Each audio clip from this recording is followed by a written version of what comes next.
all started one ordinary morning at the hospital, a place I trusted with my daughter's life. But that day, everything changed. A woman, dressed in scrubs and carrying herself like a nurse, walked into my daughter's room. At first, I thought nothing of it. After all, hospitals are full of staff moving in and out. But something felt off. This woman didn't belong here. She wasn't on the schedule, and no one knew who she was. Still, she approached my daughter, smiled in that too calm way, and told me she was there to give her a routine injection. I didn't question it, not at first. But as the needle went into my daughter's arm, I noticed the hesitation in the woman's eyes, a brief flicker of uncertainty that made my blood run cold. Little did I know, this nurse wasn't there to help. She was about to inject my daughter with something that would shake me to my core, something that would unravel everything I thought I knew about the healthcare system. The worst part? The hospital knew. They knew what had happened and chose to cover it up. They didn't want anyone to know the truth. But I'm here to tell it. What was in that injection? Why was this stranger allowed to do this? And why is the hospital keeping silent? This is the story of a cover-up so deep, it'll make you question everything you believe about medical trust. Stay with me, because the truth is something you need to hear. It was a hospital like any other, clean, sterile, filled with the constant hum of machines and the rhythmic beeping that punctuated the silence.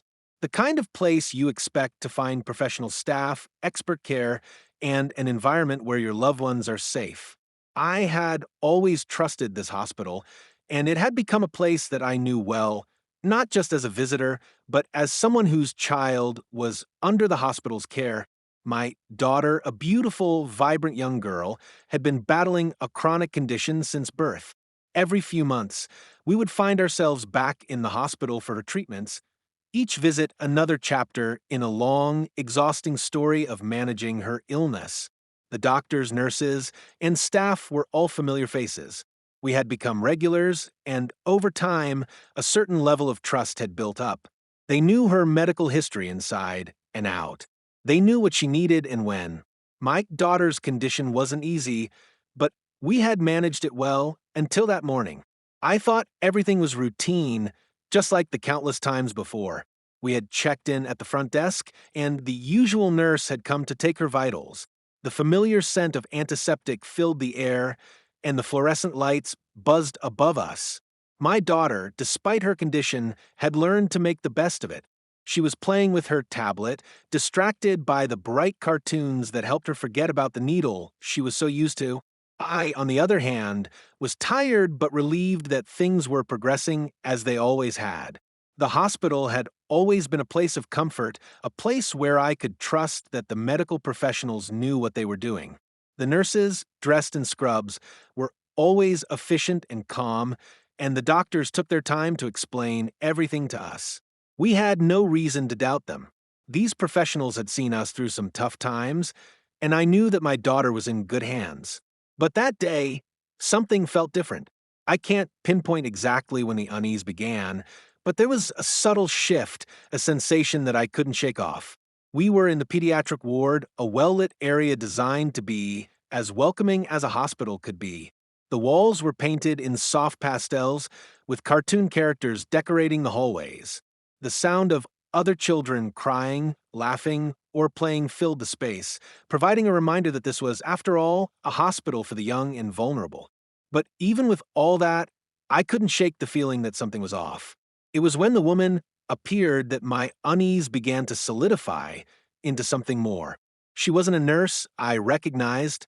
She wasn't listed on any of the records, and I hadn't seen her before. Her face wasn't familiar, and when she walked into my daughter's room, there was a coldness in her eyes, a professional detachment that didn't sit right with me. At first, I thought maybe I was just being overly cautious, the way any protective parent might. But as she approached my daughter, I noticed the way she looked around the room, almost as if she was unfamiliar with it. Her behavior seemed off, but it wasn't enough to raise alarm bells, not yet. When she introduced herself, she claimed to be the nurse for the day. She said she was there to administer an injection. I didn't question it. Why would I? This was a hospital, after all. a place of care, of healing. I trusted them. I trusted her. But the moment she reached for the syringe, my world tilted. The needle, as it sank into my daughter's arm, seemed to be the tipping point of everything that had once been certain, stable, and safe. And just like that, my trust in the very system that was supposed to protect us started to crack. What was this woman really here for? And why did no one stop her? Why didn't anyone question who she was? The hospital, a place I once trusted with my daughter's life, suddenly felt foreign. I was no longer just a concerned parent. I was now a parent who had to face an unsettling truth, a truth I was about to uncover with shocking clarity. As the woman in scrubs introduced herself, I didn't immediately question her presence. She was polite, professional, and seemed to know exactly what she was doing. Still, there was something about her demeanor that felt just a little too rehearsed. She smiled too widely, her eyes glinting with an almost mechanical enthusiasm, as if she had perfected the art of looking reassuring to parents. At first, I thought it was nothing, a nurse just doing her job, nothing more. But the more I observed, the more uncomfortable I became. She mentioned that she was there to administer a routine injection, one of the regular medications my daughter received during her visits. At this point, I felt no reason to doubt her. The syringe she carried looked just like the ones used by the other nurses. It was standard procedure. I trusted the hospital. I trusted the staff. But something about her felt off. There was a subtle detachment in her manner, a coldness behind the kindness that didn't match the rest of the hospital staff's warmth. I didn't have time to think much further, as she had already approached my daughter's bedside and began preparing the injection. My daughter, distracted by her tablet, didn't even notice the woman's presence until she felt the sting of the needle. I glanced over at her, watching her wince, but she didn't say anything. That was unusual for my daughter, who often complained about needles. It was a small detail, but it stood out. After the injection was administered, the woman stepped back and checked the time on her watch. Then, with a smoothness that felt almost rehearsed, she informed me that she would be back shortly to check on my daughter's progress. I nodded, my mind still clouded by the confusion of the moment. I didn't think much of it at first, but as soon as she left the room, a strange sense of doubt began to settle in. I looked over at my daughter, who had gone unusually quiet after the injection. She had always been resilient, even in the face of pain, but today she seemed unnervingly still. I sat down beside her, brushing a lock of hair from her forehead. "How are you feeling, sweetheart?" I asked softly. She didn't respond immediately. That, too, was unusual. She had always been talkative, especially when it came to her medical treatments. But today, she was silent. Her skin felt slightly warm, and I noticed she looked pale. A sinking feeling gripped my stomach. What was in that syringe? The more I thought about it, the more I realized how little I actually knew about what had just happened. My mind began racing, questioning everything. Why hadn't I asked more questions? Why had I simply accepted that everything was routine? I looked back at the door, as if expecting the woman to return at any moment. But there was no sign of her. Minutes turned to what felt like hours as I sat there, holding my daughter's hand, trying to ignore the growing sense of unease. Why hadn't anyone else noticed the woman's strange behavior? She had been so quick, so efficient. But was she really a nurse? I had never seen her before. Why hadn't she introduced herself in a more formal way, with credentials? I shook my head, trying to push away the thoughts. I was probably overreacting, but the nagging doubt wouldn't go away. By now, my daughter's condition seemed to be worsening. She had become lethargic, barely responding to anything I said. Her face had a faint grayish hue, and she was starting to shiver uncontrollably. My concern shifted from confusion to alarm. Something was definitely wrong, but I couldn't put my finger on it. I pressed the call button for the nurse, my heart racing. It felt like an eternity before anyone came. When the door finally opened, it was another nurse, someone I recognized from previous visits. She seemed surprised to see me sitting alone with my daughter, my face filled with worry. "Is everything okay?" she asked. I nodded, though my anxiety was building by the second. I'm not sure. She's acting strange after the last injection. The nurse came over and checked my daughter's vitals. Her brow furrowed as she took in the situation. Let me get the doctor, she said quickly, clearly concerned. As she rushed out of the room, I found myself alone with my daughter again. My mind was spinning. Why hadn't anyone questioned the woman who had administered the injection? Why hadn't anyone asked who she was or why she was there? As the minutes dragged on, the doubts kept piling up. Why hadn't the hospital informed me about this nurse? Why didn't the staff seem to know about her presence? When the doctor arrived, he took a quick look at my daughter and ordered immediate tests. The nurse who had previously attended to us stood back, avoiding eye contact. I could tell something was wrong. Why hadn't they told me more about what had happened? Why wasn't there a record of this nurse in the system? We're going to need to run some tests to figure out what's going on, the doctor said, his voice calm but firm.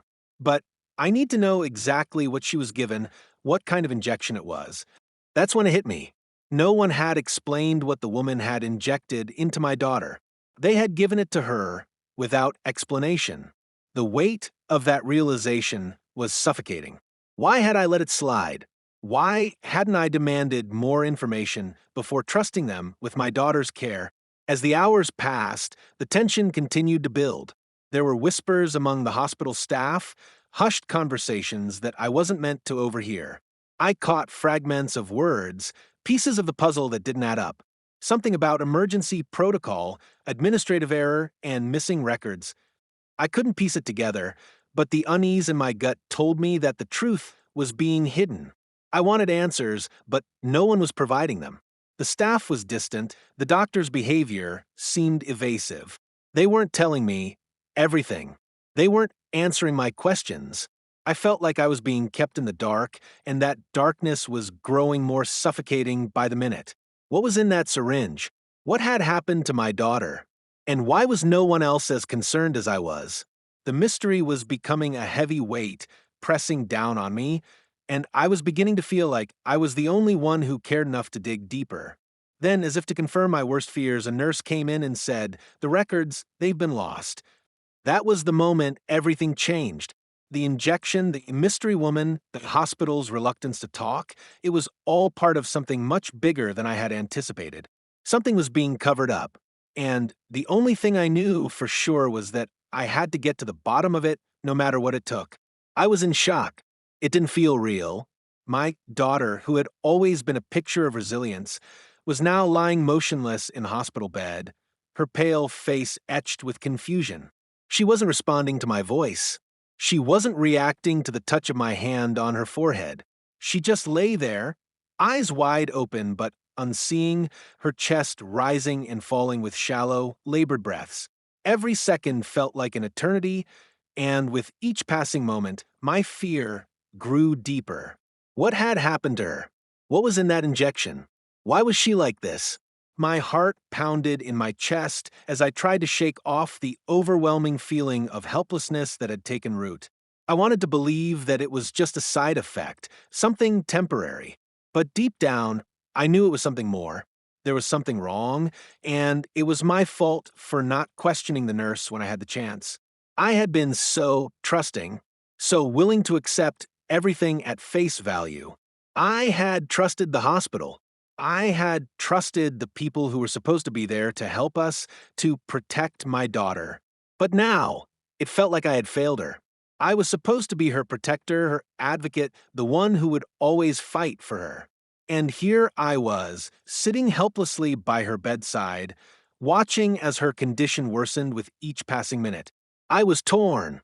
I wanted to believe that everything would be okay, that the doctors and nurses would take care of her, as they always had. That this was just a bad day, a fluke.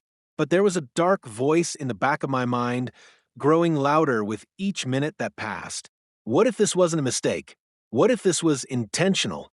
What if this wasn't just some random error in the system, but a deliberate act to harm my child? As the minutes turned into hours, my inner conflict grew more intense. I couldn't ignore the nagging doubt that had settled deep inside me. I wanted to trust the medical professionals around me. I wanted to believe that they were doing everything they could, but the more I observed, the more I realized that something wasn't right. The nurses, the doctors, they all seemed too distant, too calm. Their professional faces seemed like masks hiding something more sinister. Every time I asked a question, I was met with vague responses, and when I pressed for more details, I was brushed off as though my concerns didn't matter. One of the nurses came in to check on my daughter. She was a familiar face, someone I had seen before during our previous visits. But today, her eyes seemed a little too wide, her movements a little too fast. I could sense something in the air, something I couldn't quite put my finger on. There's a tension, an undercurrent of unease that I could feel but couldn't name. Is she okay? I asked, my voice shaky, betraying my fear. The nurse glanced at my daughter, then at me, her expression neutral, but her eyes darted away too quickly for my liking. We're monitoring her, she said curtly. We'll know more soon. But it wasn't the response I wanted. It wasn't the reassurance I needed. I pressed her again.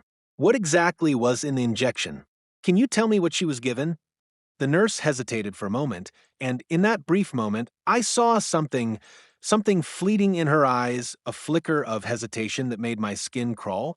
But she quickly masked it with a professional smile, and the moment was gone. I'll check with the doctor, she said, walking out of the room. I felt a deep sense of frustration welling up inside me.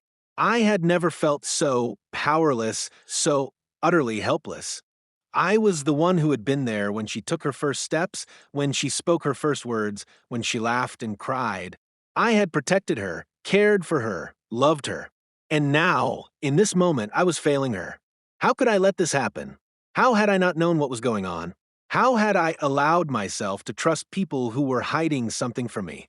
As I sat there, consumed by guilt, a voice outside the room caught my attention. I couldn't make out the exact words, but I could hear the murmurs, the hushed voices of hospital staff. They were talking, but they weren't talking to me. They weren't talking about my daughter. It wasn't the kind of conversation I expected to hear in a hospital, not at a time like this. I strained to listen, my heart racing as I tried to make sense of the conversation. And then I heard it, a name, a mention of the woman who had administered the injection. It was a name I hadn't heard before, but there was something about the way the staff was speaking that made me feel like I was missing something important. They were talking in hushed tones, their voices low, their words tinged with fear. I couldn't catch everything, but I did catch one crucial detail. The nurse, the one who had injected my daughter, she wasn't supposed to be there. She wasn't part of the medical team. She wasn't even on the roster for that day. And yet she had walked in, administered an injection to my daughter, and walked out as if it was just another routine task. The realization hit me like a punch to the gut. My mind began to race. Who was she? Why was she there? What was she doing? And why hadn't anyone stopped her? As I tried to process what I had just overheard, a sense of dread washed over me. This wasn't just a mistake. This wasn't just a simple misunderstanding. This was something much bigger, something much darker. The more I thought about it, the more I realized that the hospital was covering up something. They were hiding something from me and from my daughter. It was then that I realized the depth of the situation. The whispers I had overheard were more than just idle chatter. They were a warning. There were people within the hospital who knew the truth, but they were too afraid to speak out. They were too afraid to stand up for what was right, too afraid to blow the whistle on a system that was broken, a system that was willing to sacrifice my daughter's health to protect its own reputation. I felt a wave of rage rise within me. How dare they? How could they do this to my child? To me? To us? My mind was filled with questions, each one more terrifying than the last. What had happened to my daughter? What had they injected her with? And why were they trying so desperately to cover it up? As the minutes stretched into hours, I found myself pacing the room, my thoughts spiraling out of control. I couldn't sit still. I couldn't relax. My daughter was still lying there, motionless, unresponsive. The doctors were doing their best, but I knew, deep down, I knew that something wasn't right. I could feel it in my bones. I was trapped, trapped between wanting to trust the medical professionals who were supposed to care for my daughter and the overwhelming sense of doubt that had taken root in my mind. I was torn between believing that this was just a tragic mistake and knowing deep down that something far more sinister was at play. And the worst part, I didn't know who I could trust anymore. The hospital, the very place I had relied on to care for my daughter, had become a place of uncertainty, a place where I couldn't find the truth. In that moment, I realized that the fight was only just beginning. The hospital wasn't going to just give me the answers I needed. They were going to cover it up. They were going to try to silence me. But I wasn't going to let them. I wasn't going to let them bury the truth. I would fight for my daughter, for her health, for her future. I would expose the truth no matter the cost. I had no choice. The silence of the hospital was deafening, and I knew I had to break it. I had to expose the cover-up no matter what it took. I would not let my daughter be a victim of this system. The truth would come out, and I would make sure of it. In that moment, I made a vow to myself and to my daughter. I would find the truth, and I would make sure everyone knew it. The emotional peak had arrived, and from here on out, there would be no turning back. The truth, when it finally came, was more horrifying than I could have ever imagined. The woman who had injected my daughter with an unknown substance wasn't a nurse at all. She wasn't even part of the hospital staff. She had no credentials, no training, and no authorization to be there. She had walked into my daughter's room under a false identity, disguised as someone who was supposed to be trusted. Her actions were deliberate, cold, and calculated. The more I uncovered, the more I realized the depth of the conspiracy. The first breakthrough came when I was finally able to track down the records of the mysterious nurse. Through a series of persistent inquiries and informal conversations with staff members, I discovered that she had somehow gained access to the hospital system by exploiting a gap in their security measures. It turned out that she wasn't a random intruder. She had been hired as a contractor by a third-party medical supply company that had been working with the hospital for years.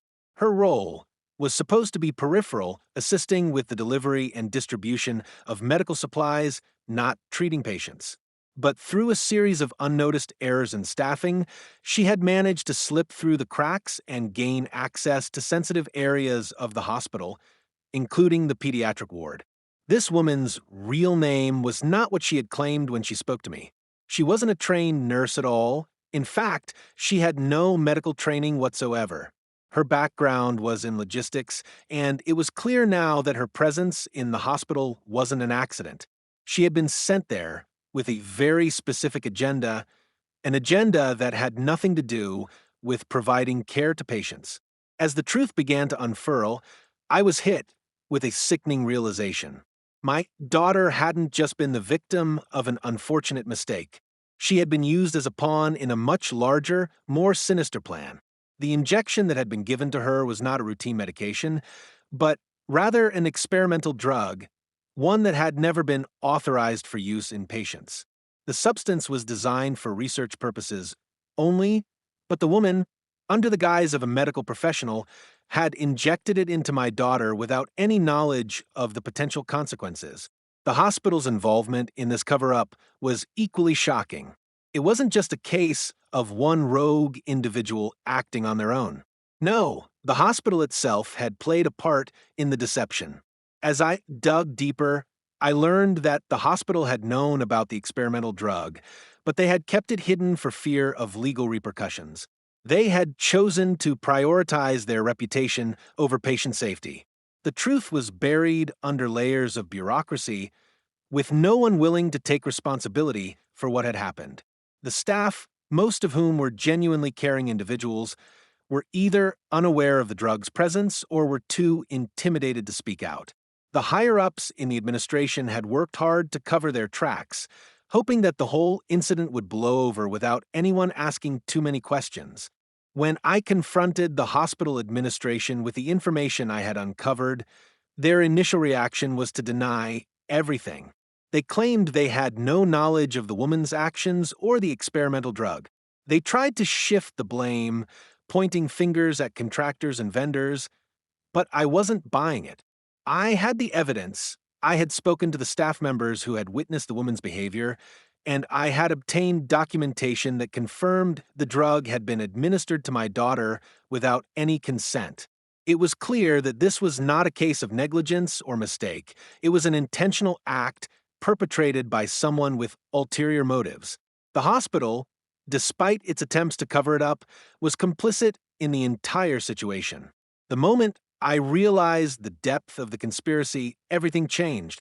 My daughter's health was no longer just a personal concern. It had become a fight for justice. I had to take action. I couldn't just let this slide. Not after everything that had happened. I had to expose the truth no matter the cost. I hired a lawyer and filed a formal complaint with the medical board, pushing for an independent investigation into the hospital's practices. I knew it wasn't going to be easy. The hospital had deep connections and vast resources, but I was determined to see this through. The legal battle that ensued was long and grueling. It wasn't just about the hospital anymore. It was about accountability. It was about ensuring that my daughter's suffering wasn't in vain. I had to fight not just for her, but for every other patient who had been affected by the same system of secrecy and corruption. The hospital tried everything to silence me, from dragging their feet in providing information to attempting to intimidate me with legal threats. But I refused to back down. Every step of the way, I pushed forward. Eventually, after months of legal battles and public pressure, the hospital was forced to admit the truth. They had known about the experimental drug, and they had allowed it to be used on my daughter without any regard for her safety. The woman who had administered the injection was arrested and charged with several counts of medical malpractice, fraud, and endangerment. The hospital was fined and faced severe scrutiny from the public and regulatory bodies. But for me, the victory didn't feel like a win. It felt like a hollow acknowledgement of a failure that could never truly be undone. My daughter's health had been irreparably damaged by their negligence, and no amount of legal action could ever fix that. As I sat in the courtroom, listening to the verdict, I couldn't help but think about the toll this whole ordeal had taken on my family. The emotional and physical strain had been overwhelming. My daughter, once a lively, joyful child, had become withdrawn, fearful, and anxious. She had lost her trust in people, in the very institutions that were supposed to protect her. She had become a shadow of her former self. The effects of the injection were still being felt, and no one could say for certain how it would impact her long term. Every day, we watched as she struggled with her recovery, as she fought against the trauma that had been inflicted on her, both physically and emotionally. As for me, I had been changed forever. The fight for my daughter's health had consumed me in ways I hadn't anticipated. I had lost sleep, I had sacrificed time with my family, and I had poured every ounce of my energy into exposing the truth. The process had drained me in ways I couldn't articulate. There were days when I wanted to give up, days when the weight of it all seemed too much to bear. But I couldn't. I couldn't rest until I knew my daughter was safe, until I knew that the truth had come to light. The impact on our family was profound. We had been shaken to our core, our faith in the healthcare system shattered. The very system we had trusted to protect us had failed us. The betrayal was deeper than I could have imagined. My daughter's condition had worsened, and despite the efforts of doctors and specialists, no one could promise that she would fully recover. The emotional scars would take years to heal if they ever did at all. But in the aftermath, I found a strange sense of clarity. I realized that the fight wasn't over.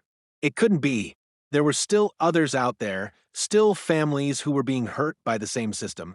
I had to make sure that this didn't happen to anyone else. I had to make sure that the voices of the victims were heard. I began working with advocacy groups, pushing for stronger regulations and better oversight of medical practices. I became involved in raising awareness about the dangers of experimental drugs and the importance of patient consent. My fight had become a crusade, a mission to ensure that no one else would ever have to endure what my family had gone through. As for my daughter, she is still on the road to recovery. It's a long and difficult journey, but she is showing signs of improvement. She still struggles with the emotional scars left by that day, but we're working through it together. Her trust in the world may never be fully restored, but I am determined to help her rebuild it one step at a time. She is a fighter, just like I am. Looking back on everything that has happened, I can't help but reflect on how much it has changed me. The person I was before this ordeal, the trusting, naive person who believed in the system, is gone.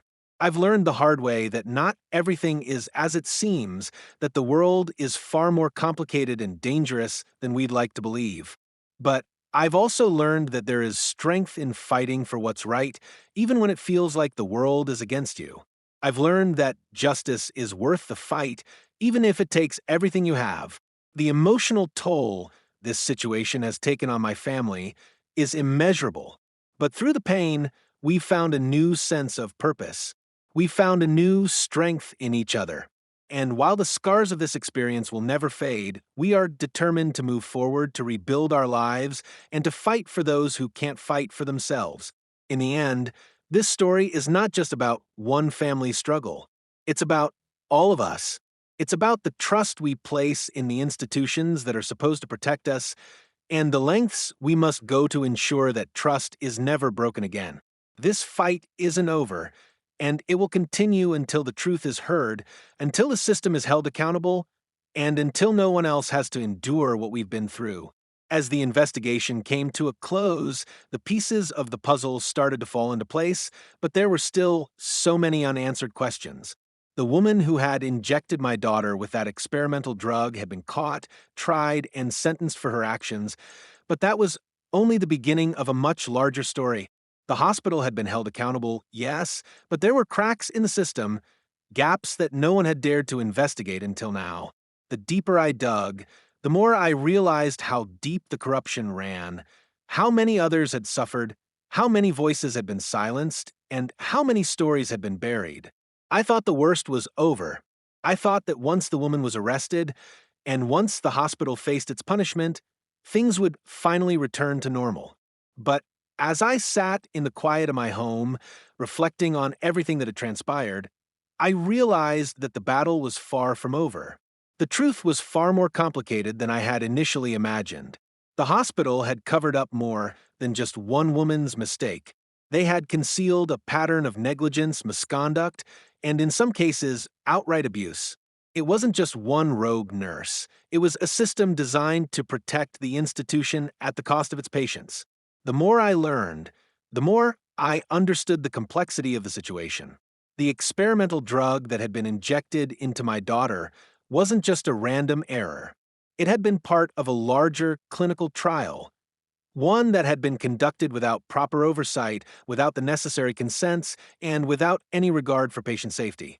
The drug was being tested on vulnerable patients, often without their knowledge, often without their consent. And worse, it was being pushed by the very people who were supposed to protect those patients. The pharmaceutical company behind the drug had been in close cahoots with the hospital, paying off officials, and ensuring that the trial continued despite mounting ethical concerns.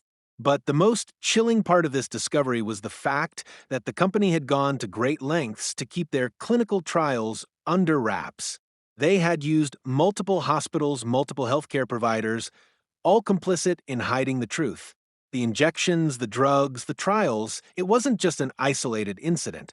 It was a nationwide scandal, one that involved dozens of hospitals, pharmaceutical companies, and government officials, all of whom had been paid to keep their mouths shut. The scope of the conspiracy was staggering. But here's the part that will shake you to your core. The story I've told you, the story of my daughter, is just the tip of the iceberg. There are more victims out there. There are more families like mine, families who have been betrayed by the very system that was supposed to protect them. I know this because as I continued my investigation, I uncovered more stories, more people who had suffered at the hands of this corrupt system. There are parents out there who have lost their children to experimental treatments they never signed up for, people who have been permanently harmed by the very institutions that promise to heal them, and yet no one is talking about it. No one is asking the tough questions. The hospital, the pharmaceutical companies, and the government officials involved in this scandal are still trying to cover it up. They are still doing everything in their power to silence the victims, to erase the evidence, to make sure that no one ever finds out the truth. But I won't let them. I can't let them. My daughter's suffering, my family's pain, and the lives of so many others, they deserve justice. We deserve justice. But here's where things get complicated. The system is powerful, and the people who have been complicit in this cover up are ruthless.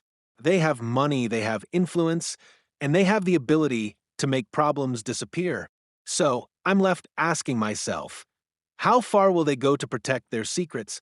How deep does this cover up really run? Who can I trust? There are still so many questions I don't have answers to. What else are they hiding? What else have they done to patients like my daughter? Who else has been hurt? And how many more families are out there fighting the same fight we're fighting? The investigation into the hospital has led me to a dead end for now, but that doesn't mean the fight is over. It just means I have to dig deeper. There are still connections to be uncovered, still pieces of the puzzle to put together. I won't stop until I know the full extent of what happened, until I can expose the whole system for what it really is. And that's where you come in. I'm still fighting for justice, but I can't do it alone. If you've ever felt the sting of betrayal, if you've ever been wronged by those you trusted, then it's time to speak up. It's time to hold these people accountable. We cannot let this slide. We cannot let these institutions continue to get away with this. We have to be the ones who stand up, who demand the truth, and who fight for the people who can't fight for themselves. This story is far from over. In fact, it's only just begun. There are more revelations to come, more truths to uncover, and more victims to help. But the more people who know the truth, the stronger our collective voice becomes. Together, we can make a difference. Together, we can make sure that this never happens again. Follow us for more updates. This story isn't finished.